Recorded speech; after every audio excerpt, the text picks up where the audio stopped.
Muy buenos días, amigos de Agenda Económica. Gracias por estar una vez más en una entrega de este programa que lo hacemos con mucho agrado para ustedes, para llevarle conocimientos económicos internacionales y nacionales. Jairo Severino Duarte y un servidor, Ezequiel Molina Lizardo, estarán compartiendo el programa con el otro miembro del programa, Roberto Argüello, y un invitado especial, nuestro amigo y hermano Ivanhoe NG Cortiña. Ellos dos, Roberto y Ivanhoe, estarán en la plataforma Zoom desde Miami. Increíblemente, los dos están allá. Roberto vive en Miami, pero Ivanhoe está hoy, está desde hoy en algo personal, pero está allá y dijo que como quiera participaba. Buenos días, Ivanhoe. Buenos días, Jairo. Buenos días, Roberto. Buen día. Buenos días a mis amigos Jairo y Ezequiel, y obviamente a mi nuevo amigo Roberto. Gracias, Ivanhoe, porque aún tú estando de viaje siempre dijiste que sí, que iba a participar en el programa. Es un esfuerzo que te lo agradecemos. Un placer saludar a Ivanhoe, porque Ivanhoe es que colaborador Fiel y fijo del periódico El Dinero. Y cuando no escribe, no me gusta que no escriba, porque ese es muy raro uno de los mejores artículos que tiene. Pero es muy raro. El Dinero tiene dos artículos buenos, el editorial y Ivanhoe. Ay. Roberto.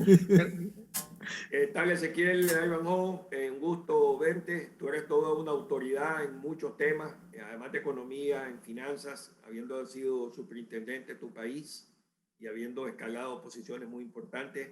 ¿Y qué tal, Jairón? Muy bien. Dinero es uno de los principales periódicos de negocio de toda Latinoamérica y súper bien leído en todos lados, no solamente en tu país. Bien. Roberto, tú sabes que siempre te damos la palabra primero a ti, porque a ti te preguntamos siempre por la situación económica y, si se quiere, un poco política de Centroamérica, América y sobre todo los Estados Unidos. Yo especifico mucho América completo, Latinoamérica, Centroamérica y los Estados Unidos, aunque los americanos, ellos dicen que ellos son América. Danos un reporte, Roberto. Mira, Ezequiel, hay 100 noticias el día de hoy, pero te voy a sumarizar las dos más importantes, quizás en Estados Unidos y luego en Centroamérica. En Estados Unidos, el día de hoy, la empresa de Donald Trump y su financiero fueron acusados penalmente de haber falsificado balances para bancos y luego de haber bajado los balances para pagar menos impuestos. Eso no es nuevo. Escúchame, eso no es nuevo. Lo único que la diferencia es que ahora es un expresidente. No. Lo nuevo es que ahora es una acusación penal. Lo nuevo es que el financiero Donald Trump tuvo que poner una fianza para estar fuera de la cárcel. Bueno.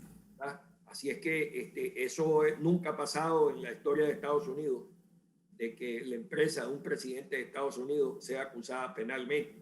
Bueno. Y para decirte pues de que es doble los cargos, uno de que infló los balances para prestar más dinero a la banca, lo cual es un fraude bancario en Estados Unidos. Eso es fraude. Y luego bajó los balances para pagar menos impuestos. Bueno. Así es que los mismos balances que presentaban los bancos se volteaban y hacían otro tipo de balances para presentarnos al fisco. Esto indudablemente tiene la atención de todo el Partido Republicano, ya que Donald Trump todavía tiene un control absoluto del Partido Republicano, pero esto indudablemente lo va a afectar tremendamente, porque sí es cierto que Donald Trump es muy poderoso, más cierto es que los recursos del Estado americano ahora están contra Donald Trump, y Donald Trump podrá ser multimillonario, pero no tiene los recursos del Estado americano. Lo otro es de que el día de hoy, aquí en Estados Unidos, hace un tiempo atrás, se pasó la ley Engels. Y esta ley fuerza al Departamento de Estado a sacar la lista de los corruptos de los 3 países de la parte norte de Centroamérica, que son Honduras, El Salvador y Guatemala. El día de hoy, el Departamento de Estado anunció esa lista que se llama la lista Engels, donde salen señalados actuales congresistas de la República de Honduras, un expresidente de Honduras, y en El Salvador numerosas personas del círculo cero del presidente Bukele y un hombre de negocios importante. Y en Guatemala, el expresidente Colón, así como numerosos congresistas y numerosos ministros. Esto es bien serio porque los Estados Unidos han reconocido de que la corrupción, y ojo, en Dominicana la corrupción ha sido un mal increíble que ha afectado muchísimo las finanzas del Estado y que le prohíbe a los pueblos a desarrollarse. Hoy en los Estados Unidos esa corrupción sí va a ser combatida, y entonces la forma que funciona la ley Engels es que el Departamento de Estado señala, luego el Departamento del Tesoro posiblemente le hace un congelamiento a las cuentas y a los activos que tienen estas personas en los Estados Unidos o en cualquier parte del mundo, y luego el Departamento de Justicia puede hacer cargos penales, ¿verdad? Entonces eso se está hablando. Fueron alrededor de 100 personas en estos 3 países y se estima que para finales de este año esa lista se va a aumentar en otras 500 personas. Este es un ejemplo de que los Estados Unidos está dando, que va a combatir la corrupción en todas partes del mundo, comenzando con estos 3 países de Estados Unidos, que está afectando la política de Estados Unidos, porque lo que pasa es que cuando hay corrupción se priva de que las personas más necesitadas le lleguen los dineros, y entonces estas personas están viniendo a Estados Unidos y están creando un caos en la frontera y un enorme dolor, porque cuando se separan las familias es muy doloroso. Eso es en breve lo que está pasando en los Estados Unidos y en Centroamérica. Mira, mi opinión rápida, me imagino que Jairo dará la suya.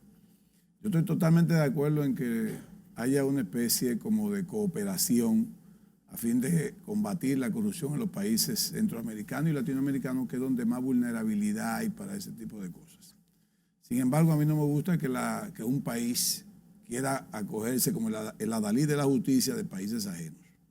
Si hay corruptos en un país cualquiera de Latinoamérica que tiene fondos en Estados Unidos que se entienden que son de actos de corrupción, pues lógicamente es bueno que se congelen y que el país afectado pues lo reclame. Pero insisto en que creo que los Estados Unidos no es quien tampoco para creerse que puede juzgar o hacer juicios, cualquiera que sean, de extranjeros o de vamos a decir, residentes o nacidos en otros países. O sea, porque hay que chequear muy bien que a veces hay juicios políticos, hay juicios, claro, yo no estoy en ningún momento, no vaya a interpretar de que vaya yo a defender corrupción. Yo, todo el que sabe que yo he hablado en televisión y en medios de comunicación, es claro que yo combato la corrupción, no participo de ella, nunca he podido entender eso, no creo que sea necesario. Creo que ha habido muchos errores de los políticos dominicanos y de los políticos del mundo entero. ¿Pero te molesta que Estados Unidos uno más que otro evalúe desde sus criterios, por ejemplo, eso? Lo que sí me molesta es que los Estados Unidos se crean el adalid de la justicia. Bueno, no es que tiene que ser el adalid. Eso me molesta. No es que tiene que ser el adalid, pero Estados Unidos, de alguna forma u otra, es una democracia fuerte, institucionalmente hablando, que ha logrado no eliminar la corrupción, quizás, sí, porque como sociedad también tiene el germen de la corrupción.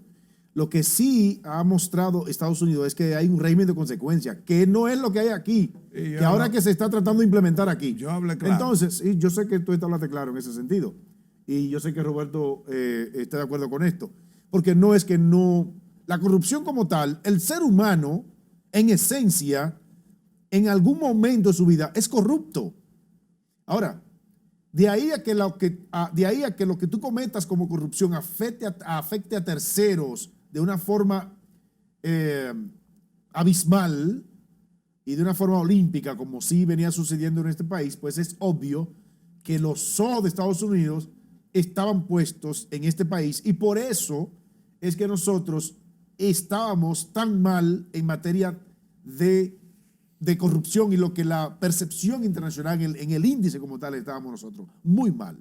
Está bien. Ahora, y ha habido mejoría. Está bien. Entonces, ok, tú no le quieres dar importancia a lo que Estados Unidos piensa de nosotros. Bueno, pero Estados Unidos es nuestro principal socio comercial y tiene que preocuparse por eso también. Yo no se la quité. Estados Unidos es socio comercial, pero tanto se beneficia a él como nosotros. Obviamente. Yo entiendo que no debe ser la Dalí de la justicia de países y meterse en cosas buenas. Estoy de acuerdo en que si hay dinero en Estados Unidos depositado por corruptos latinoamericanos, que se congelen los fondos y que el país afectado lo reclame. Eso no es problema.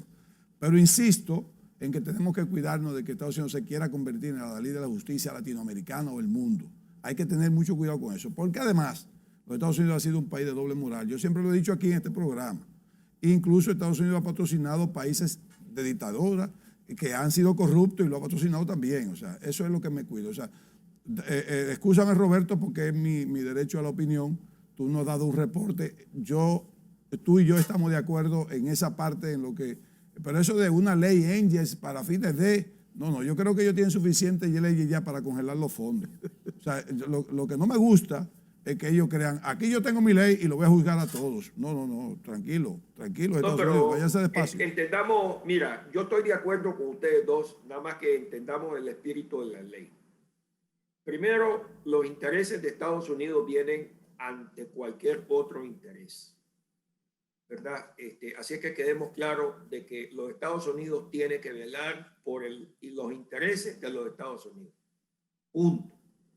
Lo segundo es que esa ley se hace porque una enorme cantidad de hondureños, salvadoreños y guatemaltecos están invadiendo la frontera de Estados Unidos, creando un caos. Y droga. Y ese caos le crea problemas a los republicanos como a los demócratas.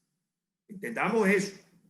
Y eso tiene un efecto devastador dentro de la política de los mismos Estados Unidos. Entonces, esa ley se pasa para proteger los intereses de los Estados Unidos, no defender los intereses de nuestro pueblo. Lo otro es que dentro de eso, ¿qué pasa? De que yo he conocido apartamentos que valen $10 millones, de que los compró un congresista que gana $5,000 al mes. O sea, con un salario de $60,000 al mes, ¿cómo va a comprar un condominio de $10 millones? Lo otro que te quiero decir, que viviendo en Miami, tú vas a ver muchachitos de 27, 28, 30 años venezolanos manejando Lamborghinis de $2 millones, bueno, viviendo en casas de $5 millones. ¿Y de dónde sacaron esos muchachos esa plata? ¿Verdad? Entonces todo eso tiene un efecto, y lo que le da jurisdicción a Estados Unidos es que todos estos pagos que se hacen en dólares se pasan a través de los Estados Unidos, y eso le da jurisdicción a el Departamento de Justicia de ir detrás de estos corruptos que utilizaron el sistema bancario de Estados Unidos para hacer estos robos. Eso es todo. No, está bien. Bueno, el que no tenga... Ivanhoe no tiene ningún comentario al respecto, me imagino, ¿no? Tengo preguntas fuertes, pero en materia económica. No, lo que pasa es que no estaba enterado de la información, como me pasé la tarde entera en esto del vuelo, no estaba enterado de la información que ha suministrado don Roberto, y por eso no quisiera opinar sobre la base de algo que desconozco. Bien, pues vamos a una pausa comercial y nos vemos en un ratitito, no nos corten.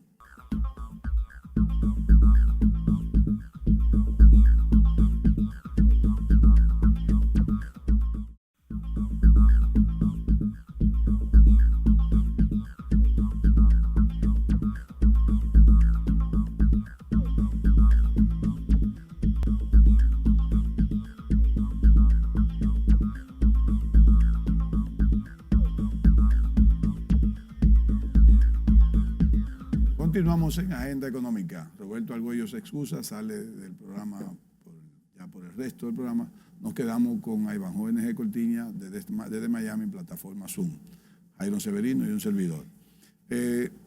Yo creo que no presenté a Ivanhoe, pero es que no hay que presentarlo. Sabemos que Ivanhoe es un economista de larga data, con muchísima experiencia, fue funcionario público, es miembro de un partido político, la Fuerza del Pueblo, y Ivanhoe es un catedrático De hecho, Y articulista del periódico El Dinero, puede articulista, decirlo. Sabemos Bueno. además que es un consultor económico. Eso sí. Porque uno es economista, pero también él es consultor económico, Sí. no es lo mismo. Sí. Hay que ir un chin más allá para ser consultor. Entonces yo creo que ahí bajo yo tengo que aprovecharlo, porque no quiero hacerle pregunta académica de economía, porque eso no es necesario con él. Lo que sí es necesario con él es que yo te voy a hacer un introito de mi pregunta para que tú me des tu opinión. Yo he dicho desde hace ya 6 o 7 meses que la pandemia debe mostrar por lo menos la mejor parte de la clase dominante mundial. No lo veo así de 6 meses para acá, veo lo contrario, veo una hambre de acumulación de capital, de riqueza. Y entonces la desigualdad ha aumentado. Y yo decía que deberíamos aprovechar, el mundo debe aprovechar, incluso China a la cabeza debe aprovechar, para disminuir la desigualdad, haciendo una mejor distribución de la riqueza. Yo no estoy hablando de que los ricos se quiten el dinero de su bolsillo para dárselo a los pobres. Lo que estoy tratando de decir es que las ganancias de emporios, de gente, deberían ser tanto suficiente como para ellos seguir creciendo, pero no tanto suficiente como para que la desigualdad siga aumentando. Hice esa voz de alerta. Yo no creo merecedor de que me pongan atención, pero creo que una persona como tú puede darme la opinión. ¿Qué opina y qué ha pasado con el mundo que sigue habiendo desigualdad mayor? Bueno, yo creo que esa ha sido una de las grandes tragedias que tiene la humanidad desde que apareció el COVID-19 a finales del año 2019, que realmente hizo metástasis casi en todas las economías del mundo en el 2020 y continúa ocasionando impactos económicos severos en el ámbito económico y el ámbito social. Y yo creo que sí, que la pandemia ha provocado una profundización de los niveles de la desigualdad social. Sin embargo, en la República Dominicana, curiosamente, el Ministerio de Economía y Planificación del Desarrollo hizo un estudio sobre el coeficiente de Gini, que es el que mide los niveles de desigualdad social en nuestros países, y no da cuenta de que la desigualdad se haya aumentado. Si le damos una lectura fría entonces a esos resultados, parecería como que entonces el COVID no ha impactado en la profundización de los elevados niveles de desigualdad que teníamos pre-pandemia. Yo creo que eso de alguna manera es una invitación para que el Ministerio de Economía acuda a otros métodos que existen para el cálculo de la distribución del ingreso y la medición de la desigualdad social, como es el coeficiente de Palma, que es un coeficiente alternativo al coeficiente de Gini y que permite también auscultar el tema de la desigualdad. Porque en otros países sí ha provocado desigualdad. En el caso dominicano, lo más que ha ocurrido es que ha aumentado en alrededor de un 3% el nivel de pobreza general. Pero en términos de lo que es la desigualdad, de una mayor concentración del ingreso, el coeficiente de Gini que publicó el Ministerio de Economía no respalda esa aseveración. Sin embargo, fíjate, yo creo que cada país debe ser evaluado en función de su propia realidad. Para algunos países se produce lo que tú has llamado, y conocemos los economistas y los sociólogos conocen como la acumulación de capital. Muchos países están en ese proceso. El hecho de que las grandes farmacéuticas hayan monopolizado y acaparado toda la comercialización de sus invenciones es una expresión de acumulación de capital. Pero en países como el nuestro, yo creo que la mayoría de las unidades económicas y empresarios no están en la fase de la acumulación de capital, todavía están en la fase de la acumulación originaria. Y eso se puede expresar ahora con los aumentos de precios, en donde muchos empresarios, aprovechando la coyuntura que se presenta en el país y en el resto del mundo, porque hay variables que causan este fenómeno de formación de precios hacia el alza, pero no son capaces de absorber ante la situación de penuria que vive la población, y entonces aprovechan un poco para sacar ventaja como una expresión de acumulación originaria y no de acumulación de capital.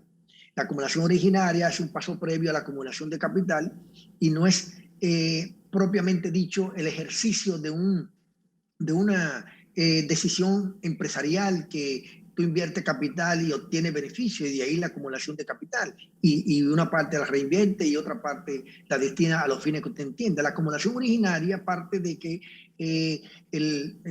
la persona que está acumulando recursos lo procura, no importa el método que utilice, ni tampoco el fin que procura, y mucho menos si considera el contexto en el que se está produciendo el fenómeno. Por lo tanto, yo creo que, al igual que tú, Ezequiel, penosamente el COVID-19 ha profundizado los niveles de pobreza no solo en el mundo, sino también en la República Dominicana y también la desigualdad social.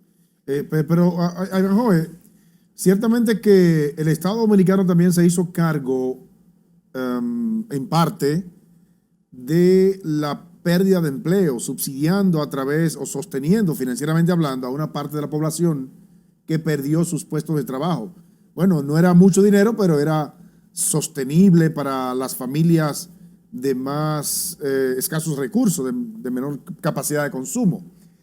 Eso tampoco, esto no pudo haber evitado un poco el asunto de esa profundización de la desigualdad, tomando en cuenta que las familias en este país, sus niveles de ingresos en la mayoría de los casos son bajos.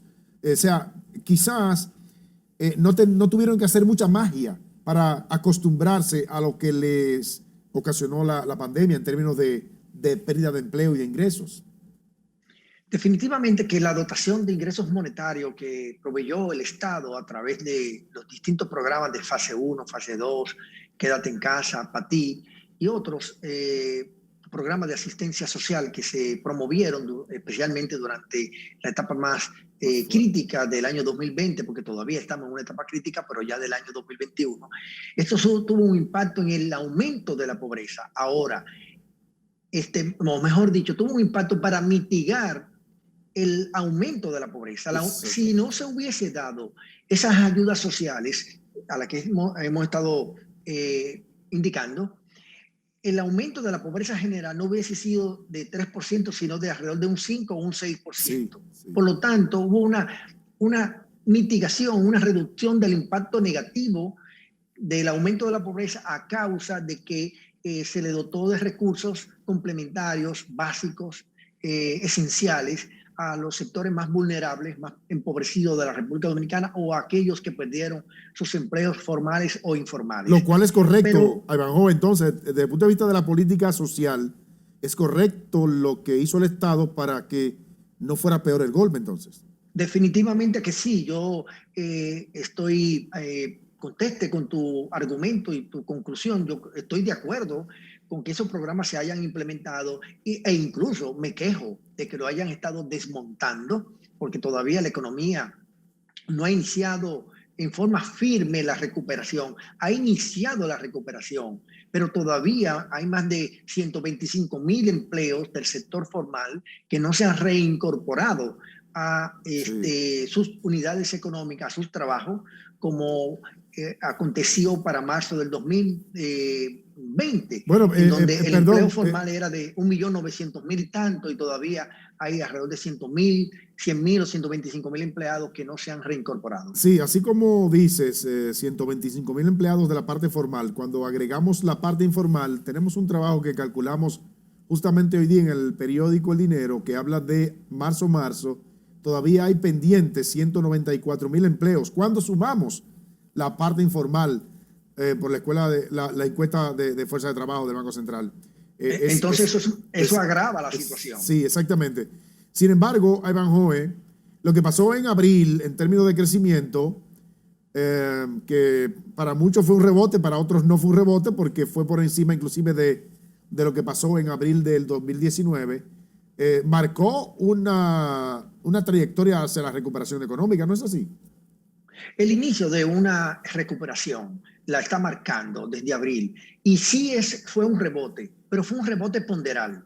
que creo que es la diferencia entre los Sí. economistas que se han referido al tema. Así Y es. es rebote ponderal por lo siguiente. Si usted tiene un decrecimiento de 29% abril del 2020 y luego tiene un crecimiento en abril de 2021 de 40 y tanto por ciento, la diferencia entre 47 o 46% menos el 29% estaría dando unos 14 o 15% de diferencia. Esa diferencia Sí. es el rebote ponderal positivo. ¿Qué significa eso? Sí. Que la economía fue capaz en abril del 2021 de crecer por encima de lo que cayó. Si hubiese crecido un 29%, pues entonces hubiese sido un rebote ponderal neutro. Sí. En cambio, es positivo porque superó el decrecimiento de abril del año 2020. Por lo tanto, es saludable que la economía dominicana haya presentado ese rebote ponderal positivo en abril y también en mayo, ahora que se dio a conocer las nuevas cifras de crecimiento del orden de alrededor de un 21% para mayo del 2021. Sí, sí. Y eso naturalmente viene a darle un nuevo impulso al inicio de la recuperación económica en la República Dominicana, y creo que es una buena noticia para el país. Yo quiero mantenerme un poco con la desigualdad. Mira, la pobreza mundial del 2020 se equiparó con la del 2006. Y el Producto Interno Bruto del 2020 se pareció al 2010.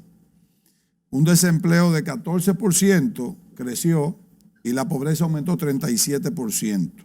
El decrecimiento económico con un 9%, disminución, o sea, de crecimiento. Entonces,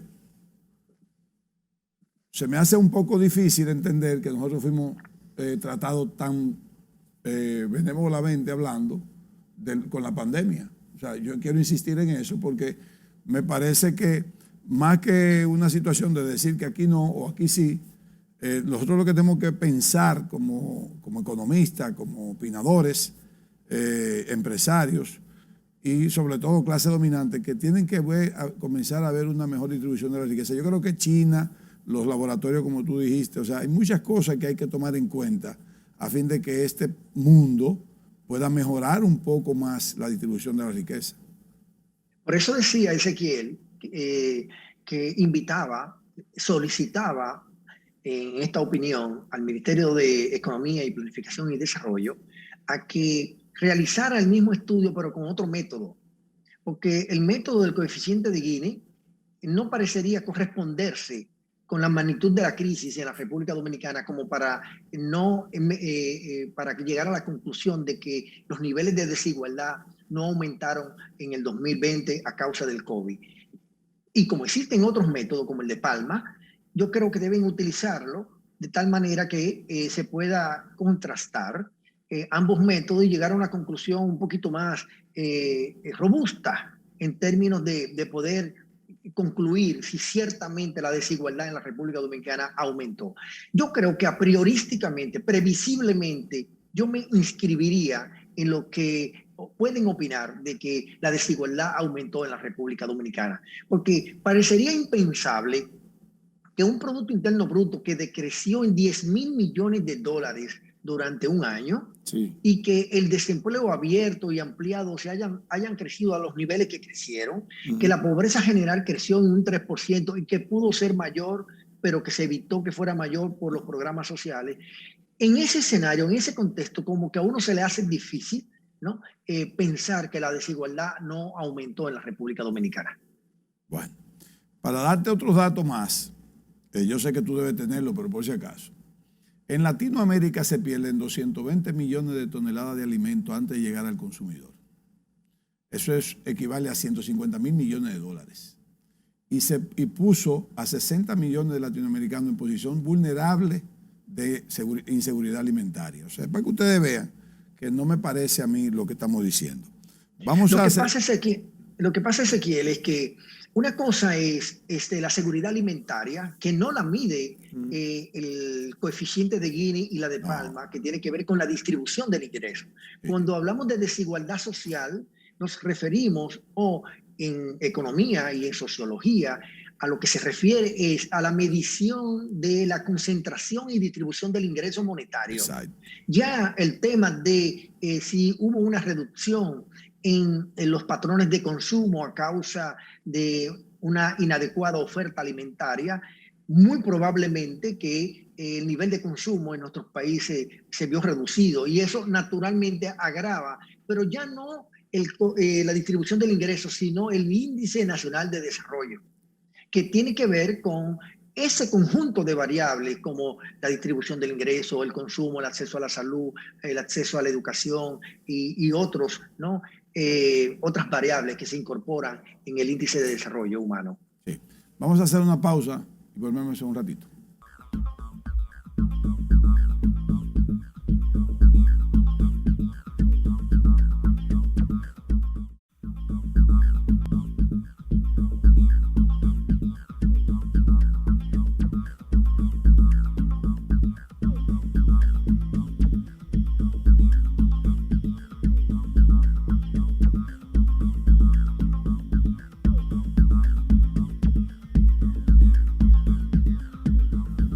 Continuamos en Agenda Económica. Jairo Severino, Ezequiel Molina están conversando con Ivanhoe NG Cortiña. Bien, Ivanhoe, hoy, esta semana fue exactamente, ¿verdad? El Fondo Monetario, pues, dio a conocer el resultado del artículo 4 y habla de la evaluación que hace bajo este artículo y da a conocer que la economía dominicana podría crecer 5%. De hecho, me sorprende un poco que queda por debajo de la estimación que da el Banco Central de 8 a 9. Hay otros economistas, y tú conoces algunos, que inclusive podrían esperar un crecimiento de doble dígito. El Fondo Monetario estima 5.5. ¿Qué cree Ivanhoe?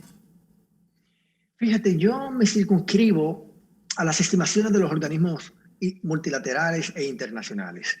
Por una razón, si el gobierno no cambia la política fiscal dominicana en la que no está gastando nada en gasto de capital, valga la redundancia, de cada 100 pesos solamente está gastando 7 pesos en gasto de capital, que no capitaliza la economía, no aumenta la riqueza nacional y el 93% lo está destinando al gasto corriente. Yo dudo que con esa estructura del gasto público dominicano la economía dominicana pueda crecer en 8 o 9%. Yo me estaría mejor inscribiendo en aquellos que opinan que el crecimiento sería entre 5 y 6%. Naturalmente, yo creo que el 5 o el 6% es un crecimiento positivo y razonable, atendiendo a los niveles de incertidumbre que todavía hay en el mundo y en la República Dominicana. Y yo creo que las autoridades del Banco Central, en ese optimismo que mostraron, diciendo que la economía podía crecer entre un 8 y un 9%, lo supeditaron a que el gobierno en lo que resta de año, estos 6 meses del segundo semestre de 2021, destine mayores recursos al gasto de capital. Pero si no lo destina, y eso está por verse, que las autoridades hagan un giro en la política fiscal de gasto público, si no lo hacen, entonces yo creo que ni las propias estimaciones del Banco Central se cumplirían en cuanto a que estaríamos creciendo en torno al 8% o al 9%.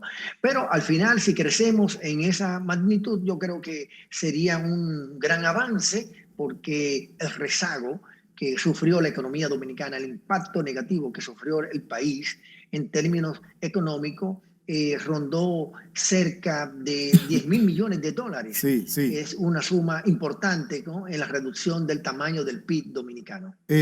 Bueno, yo no sé si está siendo un poco injusto con el gobierno o está siendo muy realista, porque en medio de una situación de pandemia donde el gasto corriente es obvio que tiene que dispararse, 7 de cada 100 pesos solo va a gasto de capital, y eso es correcto, y eso es lo que dijeron las autoridades, inclusive que sucedería en la primera mitad del año. Veremos ahora qué sucede en la segunda mitad del año, pero en enero-mayo la economía creció 13.4 acumulado, 13.4. Yo creo que siendo justo entonces ahora, porque creo que está siendo un poco injusto, Evanjoe. Prudente. Prudente. No, la verdad es que tú no puedes en este momento descuidar el gasto corriente, porque tú tienes una situación de emergencia, Evanjoe. No sé si me... Es que fíjate, ¿quiénes son los que formulan la política económica en los países? El gobierno. Y particularmente, ¿quién formula la política fiscal y presupuestaria? El gobierno central. ¿Y qué dijeron las autoridades en la pieza financiera de la nación, que es el presupuesto del país? De que se iba a gastar un 85% en gasto corriente y 15% en gasto de capital. Entonces, su propia ley no está siendo ejecutada. Yo no estoy cuestionando que se aumente el gasto corriente. Yo lo que estoy cuestionando es que no se cumpla con la composición del gasto, que es una cosa distinta.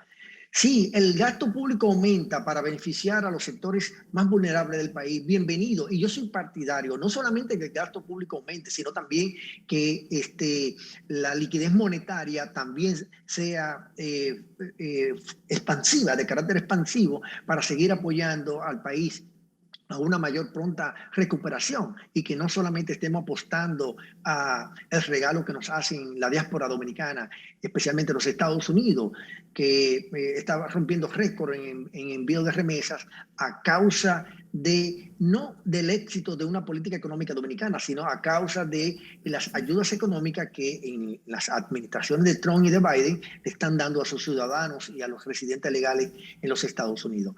Entonces, yo pienso que yo no estoy siendo injusto en valorar de que el fisco ha aportado poco al crecimiento económico. Yo lo que creo es que le estoy tomando la palabra a los números del gobierno.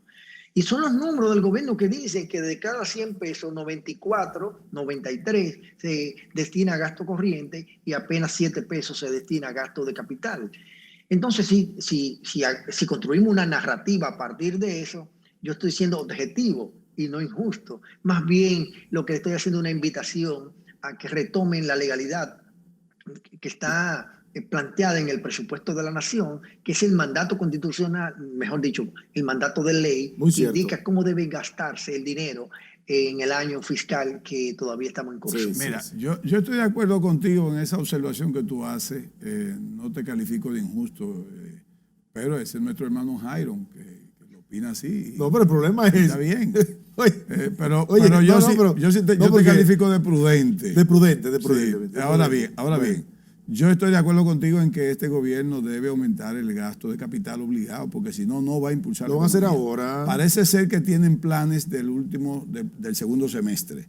Parece ser. Ahora bien, yo creo que tienen planes del segundo semestre, porque de acuerdo a lo que he escuchado, he conocido y he leído y he hablado con algunos funcionarios, no me lo han dicho así directo, pero uno concluye con cosas cuando están en las conversaciones. Y es que no tenían un programa de inversión pública claro, no conocían tal vez la ley 340 de compra de contrataciones, y eso como que lo turbó en principio, una novatada. Son novatos en el gobierno, y eso le llevó a un retraso y a un rezago de la inversión pública. El dinero parece que está ahí guardado, no es que lo han gastado aparentemente, y lo van a comenzar a invertir ahora. Eso podría llevar a algo, eso podría llevar a algo. Eso podría entonces llevar a que la tasa del dólar dispare un poquito, a lo que yo nunca estuve de acuerdo en que bajara, de 59 a 57, creo que debió mantenerse ahí. Pero está bien, vamos a llevarlo entonces a 59, porque eso me ha creado un asunto de que para mí la reserva debió aumentar casi a 15 mil millones de dólares en vez de 12.500. Ahora bien, en el caso del crecimiento, ahí no estoy contigo. Tú estás con las instituciones internacionales.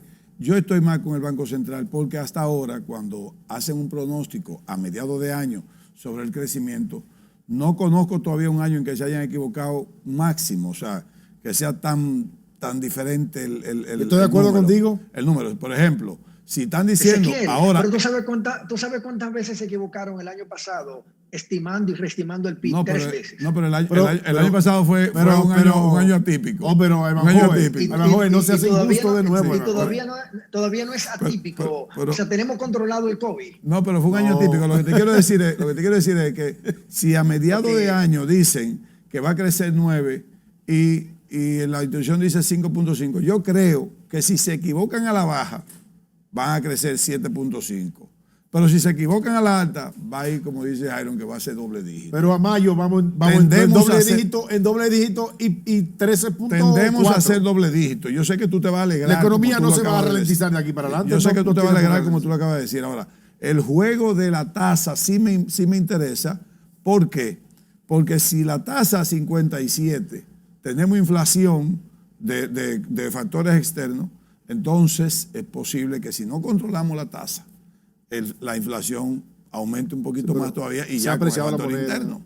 La moneda se ha apreciado. Bueno, apreciado, pero fíjate, Ezequiel y Jairo, el mismo argumento que utiliza el Banco Central para decir que la tasa de inflación va a comenzar a descender a partir de julio incluso del mismo junio hasta el resto del año, situándose próximo a la meta de inflación 4 o 5%, es el mismo argumento que uno le toma a ellos para aplicárselo a el Producto Interno Bruto, es decir, a la tasa de crecimiento de la economía. ¿Por qué? Porque si la tasa de inflación a partir de ahora va a perder intensidad, lo va a perder es porque el comparativo con los meses anteriores del año 2020, la tasa de inflación fue positiva y no negativa, como ocurrió durante los primeros meses del año 2020. Pero lo propio le va a pasar entonces al PIB. El decrecimiento de la economía fue más acentuado en los primeros 4 o 5 meses. Los últimos, o mejor dicho, a partir del segundo trimestre del 2020. Luego fue mejorando el decrecimiento. Por lo tanto, el punto de partida, el efecto rebote, va a perder intensidad y ya no será el 12% o el 13% acumulado en este periodo, sino que va a descender. Pero fíjate, Ezequiel y Jairo, cual que sea el dato, 6, 5, 8, 9, 11%, ojalá sea 11, ojalá sea 10. Yo mismo lo estaría celebrando porque tal vez los que estamos desempleados podríamos conseguir. Bueno, pero tú tienes un empleo internacional. Recuérdate de eso. Lo que pasa es que la gente no conoce, lo voy a revelar, lamentablemente. Ivanhoe es consultor internacional, consultor económico internacional, incluso lo contratan para dar cátedras y conferencias. Tú no estás desempleado. Pero yo no quiero convertirme en parte de la diáspora que envía remesas. Porque entonces no sería el éxito de una política económica pública del país, sino más bien la revelación del fracaso de una política pública. Porque en la medida que los dominicanos salen del país y se van a trabajar fuera de sus raíces y luego terminan enviando recursos, creo que la mejor demostración del fracaso de un modelo. Yo conozco de tu vida frugal. Esa remesa tú no la vas a distribuir, tú la vas a acumular. Me dijo tacaño, en otras palabras. La política monetaria del Banco Central, ¿cómo tú la calificas y qué ponderación tú le das dentro de esta recuperación de la economía dominicana? Bueno, yo le asignaría una A, o sea, una calificación excelente. Yo creo que el inicio del crecimiento económico dominicano básicamente descansa en el ámbito monetario. Es poco lo que, en términos de generación de riquezas en el país, lo que ha podido generar la política pública. Porque, ¿qué es lo que genera riquezas? La inversión. Claro. Y la inversión crea empleo, obviamente. Sí, claro. Y si de cada 100 pesos se está gastando 7 pesos en gasto de capital, quiere decir que la economía no se está capitalizando. Claro. Cuando en periodos anteriores se gastaba 16 pesos o 15 pesos de cada 100 y que la economía se capitalizaba en parte por eso. Ahora la capitalización de la economía, el crecimiento económico dominicano, fundamentalmente está en la iniciativa privada y en la asistencia que le ha dado el ámbito monetario a través de las distintas facilidades, como por ejemplo la reducción de la tasa de política monetaria, como por ejemplo la reducción del encaje legal, el destino de más de 225.000 millones de pesos de facilidades de liquidez a la banca para que ésta a su vez se lo hiciera llegar a las unidades económicas dominicanas. Yo creo que por eso el ámbito monetario saca A en mi valoración. En el ámbito fiscal yo creo que está reprobando. Tiene razón en parte, vamos a decirlo así. Vamos a decirlo así. Pero, bueno, de los Hoy Jairo no está por darte razón. Pero la verdad es compartida. La verdad es compartida. Yo no soy poseedor de la verdad absoluta. Bueno, pero a Ivanhoe, bueno, de los 215,000 se han colocado 196,000. Sí, es cierto, o sea, la parte monetaria. 90,000 préstamos y suma 196,000 millones. Ha sido pues fundamental la parte monetaria para la recuperación. Y se liberaron 8,000 más. Sí, exactamente. Y otro aspecto, Jairo, la apreciación del peso dominicano en un 2%, eso ayuda también. Eso ayuda. Porque en un entorno de desconfianza en donde la depreciación arropa a la expectativa del consumidor y del empresario, las cosas entonces serían peor. Mira, Evanjo, nosotros tenemos una preguntita para ti sobre el presupuesto complementario que es inminente que se va a dar. ¿Qué efecto va a tener eso sobre el déficit presupuestario, déficit fiscal? ¿Y de cuál será la magnitud de ese presupuesto complementario? O sea, ¿por dónde andamos? Porque me imagino que van a pedir, diríamos que permiso o tal vez si se quiere aval del Congreso para coger más préstamos todavía. Esa es una. Y la otra es, tú haces una propuesta en tu artículo del jueves de congelamiento de precios de los productos de la canasta familiar. ¿Tú crees que es posible que en el año 2000, en el siglo 2020, en el siglo XXI, no sé qué le pasó a Bajo ahí, en el siglo XXI haya propuesta de congelamiento de precios en una economía vieja? Ay. Mira, dos cosas, Ezequiel y Jairo. Lo primero es que el tema de la ley de precios provisional que yo estoy promoviendo obedece al estado de emergencia que ha declarado el país. La República Dominicana no sería el primer país del mundo, como está pasando ahora con la tercera dosis, que sería el primer país del mundo en aplicar una tercera dosis, en el congelamiento de precios provisional en momentos de catástrofes, de situaciones anormales como la que vive el país. Países de economía de mercado han implementado una ley de congelamiento de precios provisional hasta tanto la economía comienza a dar señales reales de sostenibilidad en el crecimiento económico. Por lo tanto, yo no estoy contraviniendo la ley del mercado. Es solo que si hay una ley de emergencia nacional y la Constitución de la República Dominicana establece que el gobierno debe velar por los intereses de la salud y de la alimentación del país, pues obviamente si los precios están afectando el poder de compra de los trabajadores y eso lo está llevando a consumir menos, está afectando el patrón alimenticio de los dominicanos y por lo tanto disminuyendo la calidad de vida. Esa es la razón por la cual estoy planteando un congelamiento de precios provisional. ¿Por qué no estoy de acuerdo con que sean ayudas complementarias, focales, focalizadas o focalizadas, o bien que sea la eliminación de aranceles, de impuestos? Bueno, porque luego eso se constituye en situaciones permanentes, porque es difícil desmontar el gasto corriente. Y en cuanto a el presupuesto complementario, resulta, Ezequiel, que el presupuesto complementario esta vez no es para pedir más prestado, esta vez es para poder incorporar en el presupuesto los más de 100,000 millones de pesos que estaría recolectando, capturando el fisco dominicano a través de los impuestos, porque han crecido los impuestos por encima de lo que ellos habían estimado en el presupuesto del 2021, el que se planteó para finales del 2020.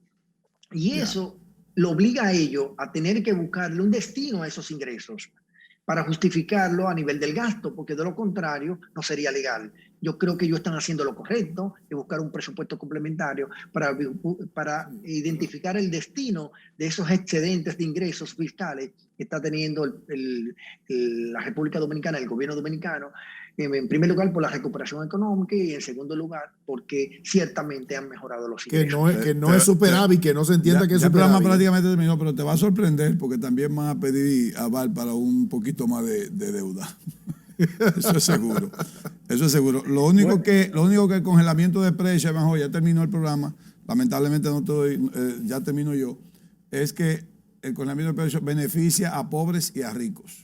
Y esa es la única choque, parte que yo y genera un choque después cuando se normalice. Eso genera un choque. Estoy hablando de la canasta básica familiar. Los pobres no comen, los ricos no comen arroz. Que no, que no. Tú y yo comemos arroz. Somos clase media. Bueno, gracias. Gracias a confesión de partes. Sí, y además soy de ascendencia china. Sí, con más razón. Gracias, señores, por permanecer con nosotros. Que Dios los bendiga. Hasta la próxima entrega.